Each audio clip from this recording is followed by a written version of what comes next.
नजमुल साकिब साहब, हमने देखा कि उन्होंने जियो पॉलिटिक्स के भी ऊपर बात की। फिर उन्होंने ये भी कहा कि दुनिया एक और सर्द जंग की मुतहम्मिल नहीं हो सकती। फिर उन्होंने ये भी कहा कि ऐसे वक्त में कि जब नए और पुराने अस्करी ब्लॉक्स बन रहे हैं और जियो पॉलिटिक्स हो रही है, उससे ज़्यादा इम्पॉर्टेंट तो मईशत है, उससे ज़्यादा इम्पॉर्टेंट चैलेंजेस हैं जिस पर दुनिया की तवज्जो मरकूज़ होनी चाहिए। आप उनके इस सेंटिमेंट से कितना अग्री करते हैं? शुक्रिया रामीन। देखिए, यूनाइटेड नेशंस की जनरल असेंबली का इजलास सितंबर में ही होता है, हर साल होता है।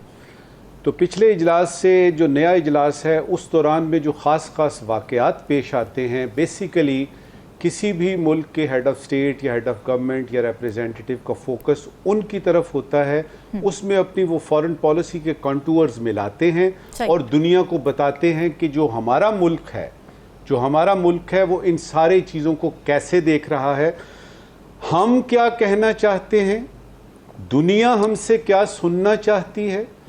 ये जो तकरीर होती है ना, हमारे प्राइम मिनिस्टर की हो या किसी की भी, हम क्या कहना चाहते हैं, दुनिया हमसे क्या सुनना चाहती है, इन दोनों के बैन एक आप तवाज़ुन बरकरार रखते हैं। और वो तवाज़ुन मुझे कल की तकरीर में बदरजाए अतम नजर आया। पहले तो मैं थोड़ा सा आपको ये बता दूं कि तकरीर बहुत जामे थी। नंबर 1, बॉडी लैंग्वेज ठीक थी, एक दो अल्फाज की जगह तलफ़ुज़ भी, प्रोनंसिएशन भी ठीक था। और उन्होंने इस दफ़ा मैंने देखा कि तकरीर बहुत मुख्तसर थी, यानी टू द पॉइंट थी। और उसमें मुझे कोई ऐसा जायद लफ्ज़ नज़र नहीं आया। इसका मतलब ये है कि इसमें जो मुख्तलिफ इदारे काम करते हैं इस तकरीर की नोक पलक संवारने में, उन्होंने अपना काम जो है वो बड़े आसान तरीके से पूरा किया। देखिए, दो तीन बातें उसमें राव साहब ने जो कहा है ना कि यूएन क्या कर रही है, ये बड़ा अहम सवाल है। देखिए, अगर यूएन सारा कुछ कर सकती तो फिर एससीओ क्यों बनता, सही बात। फिर ये ब्रिक्स क्यों बनती, यूरोपियन यूनियन क्यों बनती, आसियान क्यों बनती, ये G20 G7, ये रीजनलिज्म की तरफ लोग क्यों आते। तो यूएन का भी जो रह गया है वो ये है कि अगर फ़र्ज़ करें अमेरिका बहादुर को कोई काम करना है तो उसके लिए जो छतरी चाहिए उसको वो यूनाइटेड नेशंस फराहम करता है। और उस वक्त ख़ास तौर पे यूएन का बड़ा ही अहम रोल हो जाता है।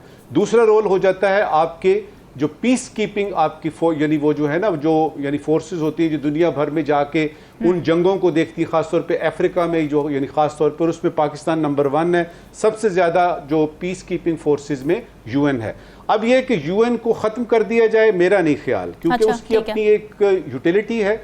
वो एक ऐसा फोरम है जिसमें कि आप पूरी दुनिया को बताते हैं कि इस वक्त पाकिस्तान का जो है वो मतमाए नज़र क्या है, फॉरेन पॉलिसी कंटूर्स कैसी है। और बातों में आप कुछ बातें ऐसी बताते हैं। मसलन एक बात आपको बताता हूं जी, बातों में हमारे प्राइम मिनिस्टर ने एक इंटरनल चीज को हाईलाइट किया जो कि इस वक्त हमारे पाकिस्तान का बुनियादी मसला है। वो है कि मईशत को अपने पांव पे खड़े करना है जी। उन्होंने बातों में SIFC का जिक्र किया और कहा कि 1 विंडो ऑपरेशन वगैरह जो है ये शुरू हो गया है। तो उन्होंने असल में कहा क्या, 192 से ज़्यादा ममालिक के heads of state, heads of government representative बैठे हुए हैं।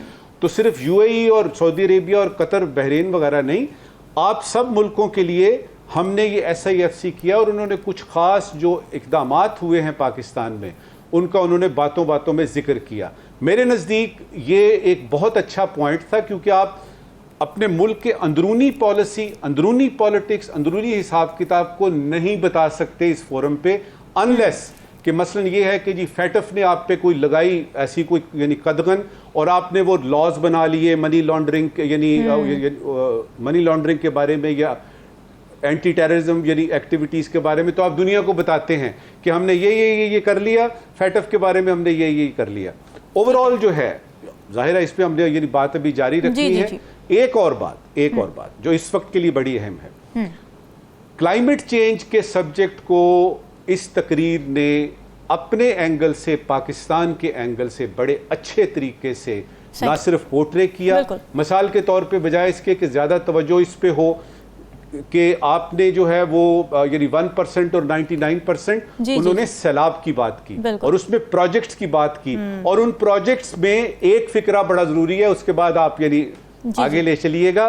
उन्होंने कहा the projects that were to be done are being submitted. इसका मतलब है पाकिस्तान ने ये तस्लीम किया कि जिनीवा में जो हुई थी सारी वो हिसाब किताब हुए थे, उसमें हमने भी कुछ करना था, हमने वो अभी तक नहीं किया। प्लेज का मतलब ये नहीं होता कि पैसे आए चेक बना, आपने प्रोजेक्ट्स बनाने होते हैं, वो प्रोजेक्ट्स अप्रूव होते हैं वगैरह वगैरह। नजमुल साकिब साहब, आपको क्या लगता है अपना असर रसूख बढ़ाने के लिए, जियोपॉलिटिकल पोजीशन मजबूत करने के लिए और उस मकाम पर पहुंचने के लिए कि दुनिया हमारी बात सुने भी और माने भी, इम्प्लीमेंटेशन भी करवाए, क्या करना पड़ेगा हमें? जियोपॉलिटिकल और जियो स्ट्रेटेजिक में बड़ा फर्क है।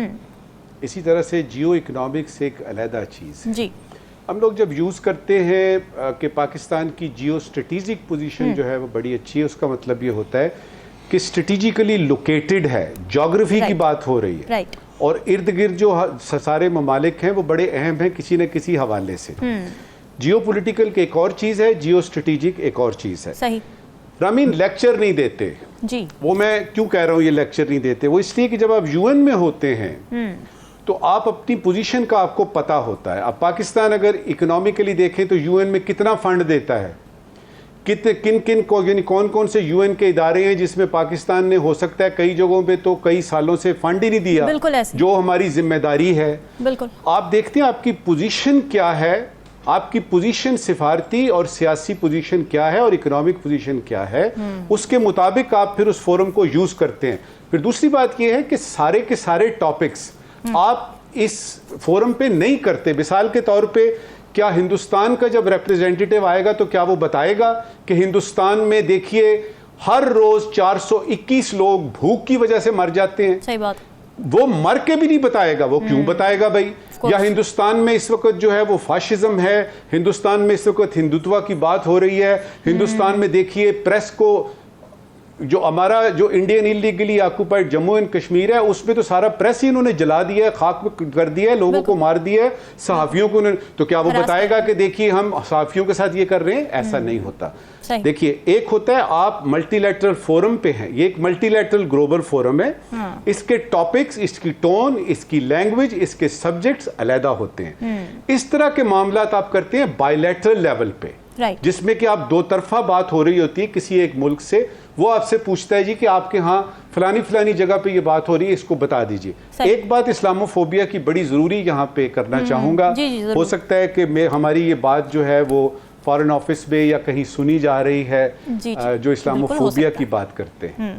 देखिए इस्लामोफोबिया में या किसी भी और मसले में जिसमें के मुसलमानों के खिलाफ कोई मजमूई तौर पे, इज्तिमाई तौर पे कोई चीज़ होती है, तो उसमें हम देखते हैं कि OIC एक आपका फोरम है, OIC को लीड करता है KSA यानी कि किंगडम ऑफ सऊदी अरेबिया। अब जब पाकिस्तान नज़र आएगा कि वो इस्लामोफोबिया पे यानी बढ़ चढ़ के बात कर रहा है, तो आप बात तो बिल्कुल ठीक कर रहे हैं, पाकिस्तान का भी मसला है ये, लेकिन उसमें बहुत ज़रूरी है ये चीज ध्यान, ये मैं देखिए एक बड़ा फाइनल पॉइंट आपको बता रहा हूँ, उसमें बहुत जरूरी है कि आप कम से कम सऊदी अरेबिया को और जो 3-4 GCC कंट्रीज हैं उनको उसमें ला के, तो जब आप बात करें तो ये ना कहें कि पाकिस्तान ये चाहता है, उसमें ये हो कि मुस्लिम उम्मा ये चाहती है, OIC ये चाहती है, और उसमें उस बात करने से पहले, क्योंकि मैंने 2-3 रिपोर्टें पढ़ी हैं रामीन, जिसमें मुझे पता लगा है कि सऊदी अरेबिया में इसके बारे में ख़ास तौर पे बात हुई है कि ये इस्लामोफोबिया में पाकिस्तान क्यों सरखेल है, वो क्यों यानी इसमें लीड ले रहा है। बात हम ठीक कर रहे हैं, 100% ठीक कर रहे हैं, और उसमें मैं हाँ, अब ये है कि उसमें इत्तेहाद नजर नहीं आ रहा। तकरीर की बात हो रही थी, 1-2 आखिरी बातें इस तकरीर के बारे में कि तमाम चीजें करने के बाद, वो तमाम चीजें जो पिछली तकारीर में हुई हैं प्राइम मिनिस्टर ने की हैं, और उसके बाद 2-3 इशारे किए हैं जो कि मेरे नज़दीक आपकी मुल्की सियासत, आपकी मुल्की मईशत, और उसके लिए उन्होंने इनवाइट किया है। मेरे नज़दीक ये बहुत अहम पॉइंट था, नॉर्मली इसकी जगह नहीं बनती तकरीर में, उन्होंने वो डाल दी।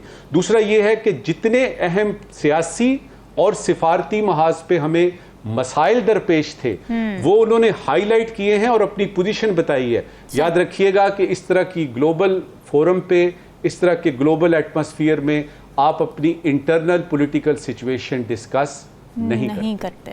ठीक है,